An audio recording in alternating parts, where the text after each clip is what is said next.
It's a mental challenge to get over the concerns about going over the edge of a perfectly good building and going down the outside instead of the inside. We got the opportunity to go over the edge, and we didn't know what that meant. What does it mean to go over the edge? So then you're looking it up and you're rappelling off of the building, and that sounded terrifying to me. I don't even like going down bunk beds, ladder backwards, like that's terrifying to me. So over the edge sounded very terrifying, and my husband said that means all the more reason I should do it.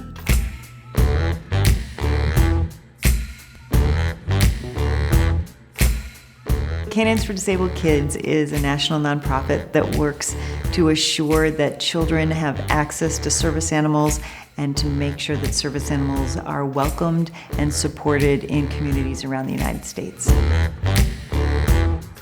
Service animals are trained to help children based on the individual disability. So that could include things like alerting to chemical changes in situations like diabetes or seizures. And then they can do much more traditional tasks for children who are using wheelchairs, canes, walkers, and crutches, and taking things in and out of lockers at schools and such. Fairway helps Addison pick things up. Fairway also gives lots of love in a way of she can't keep up with everybody else often. In her chair, she can't access certain places. That dog is always with her. We'll play with her. We'll give her comfort. It takes approximately 2 years to train a service animal. They're going to pass through the first year really learning the basics, but also learning what it's like to be in a people environment. Learning not to be worried about traffic and people in funny hats and children and cats and all sorts of distractions. And then the second year, they're really focused on their skill sets. These animals are in training 7 days a week, 24 hours a day.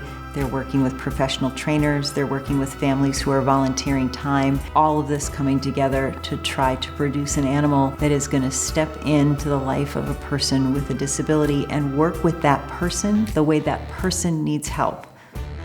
The cost to produce a service animal ranges between $35,000 and $55,000 at best estimates in the industry right now, and that's per dog. There's these grants that are available if you're having a hard time raising money, because you do have to raise money to get a service dog. None of it's covered by insurance or at all. Most families are doing fundraising. We do advise families to work with training organizations that are not asking families to cover that entire cost. So we provide scholarships to help with that, but the goal in working with us is to help them be able to obtain these dogs at no money out of pocket. Kristen said we had the opportunity to rappel because of Addison being a grant recipient. Over the Edge is a fundraising awareness program that we do. We rappel off of a building in downtown Worcester, and the idea is that it's a little bit out of the box, it's a little bit different. We're raising money. We're trying to raise money from our scholarships. The more we raise, the more we give out, but we're also raising an awareness. We're challenging you to trust us, to trust the equipment for a few minutes while you rappel off the building the way that we rely on our equipment and trust our equipment every day. It was something that I was immediately interested in. I used to do things like this in my youth. It was an opportunity to get back to that a little bit. My expectation was to survive, that I would make it from the top to the bottom. I had heard that it was a very well-run professional operation, and I was very happy to find out that that was absolutely the case. They take you in, they help you get outfitted and make sure that all of your adjustments are correct so that the equipment fits properly and works properly. And they teach you it's okay, like you're gonna have all of these ropes attached to you, and they're hooking you up downstairs before they even take you up to the top of the building.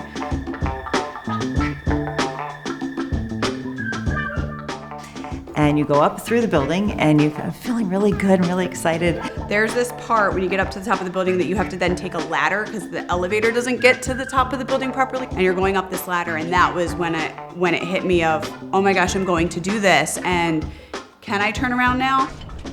And I got onto the roof and I looked over the roof and I had about 2 seconds of, what am I doing? So you want help or you good? You then have an opportunity to test out the equipment in a test area.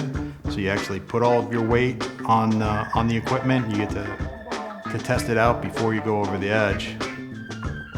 And and they talk you through it the whole time and step by step. Take this step, hold onto your rope, you hold onto these ropes, this is what you're going to do, and this is how you're gonna have fun. Put your feet up onto this ledge and stand up, okay? You can grab onto anything you want. Basically anything you can see, you can hold onto this. They keep you calm because they speak to you calmly throughout the whole experience. Perfect. And you can go ahead. I'm holding on to you, so you can go ahead and lean back a little bit and get your head through that hole right there. The people who run the event are very, very safety conscious. Okay, Steven, we're gonna do a safety check on you. Can you hear your radio okay? I hear it, Roger. They're very aware of people having anxiety about heights. It had been about 40 years since I had done any rappelling, and I have to say that it took me a moment to reconcile what I was about to do. Whenever you're ready, if you want to go ahead and sitting down That's probably the only against the wall. part that gives you a little apprehension is because you stand on the edge and now your weight has to shift back. So that feeling of allowing yourself to kind of drop off and then put your feet against the building, but as long as you sat back and walked down the building, you're good to go. And once you sit back, you're like, okay, you can take a breath, but now I have to lower the rope. And that first lowering of the rope was the, oh, okay. And then once you do it and you catch yourself, then it was breezy from there. It was all worked on that equipment, so it had a brake on it, so you could basically just sort of skip. I kept locking the thing up because I was going too fast. So if you went too fast, it would automatically lock.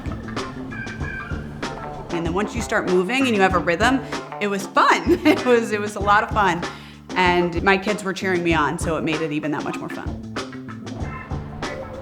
You're very secure, and you basically walk down the outside of the building at whatever pace you like, because you are in control of the pace with the release mechanism. Yeah, and it was very cool. It was very cool. And I actually have to get off the roof in a non-traditional way because of the way that I'm not able to use my legs the same. So I actually sit on the edge of the building and slide off the building as if you were going into the pool. And I hover there for a second, and then the team turns me around so that I can start moving down the building. We can work with you if you are fully able-bodied, but we also work with adaptations. So are you in a power wheelchair user? Are you a diabetic? Are you visually impaired? Are you legally blind? We can do all this. You just let me know when you register, and we will make sure that we have the right tools for you to be able to fully do this event as independently as you choose to do it.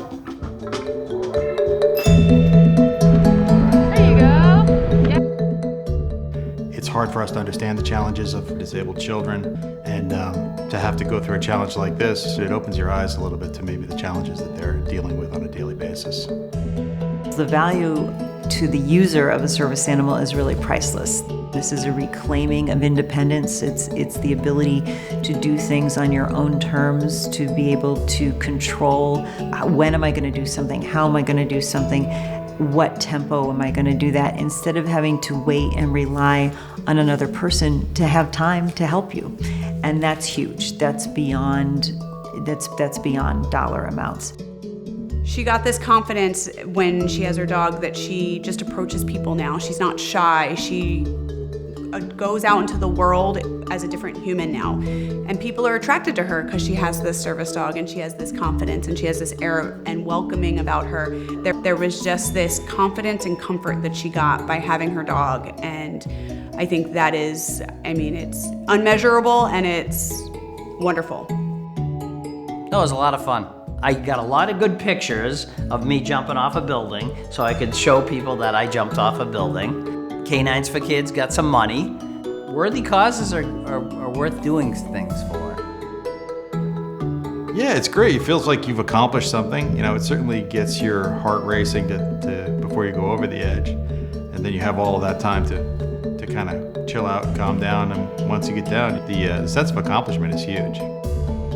I got to do something hard. And my daughter does hard things every day because her body doesn't move the way it wants to, and we push her through therapy all the time. And rappelling off of a building was pretty much a hard thing for me. It was facing a fear that I have of heights, and I did it because I wanted to show her it's okay to be scared and still push through things, and I think that was very rewarding. I felt proud of myself to show my kids that it's okay to do things that are a little scary and out of your comfort zone, and I hope that she continues to do that. It was the single most empowering thing I have done for myself, probably ever. I am excited about doing it every year. I look forward to doing it every year. And every year I have that moment of, I can do this. Awesome! Yeah! K9 for Disabled Kids has given our family a lot as far as education and educating the community and educating so many people around us that you get to do something thrilling and fun and maybe get yourself out of your comfort zone, but also help a wonderful organization. So I think people should sign up for Over the Edge for this program. The most important thing for me is for people to understand that these are intricate access tools. They are critical parts of our ability to be in the world. And this event is a critical part of our fundraising so that we can help make sure that kids have more of these tools as quickly as possible.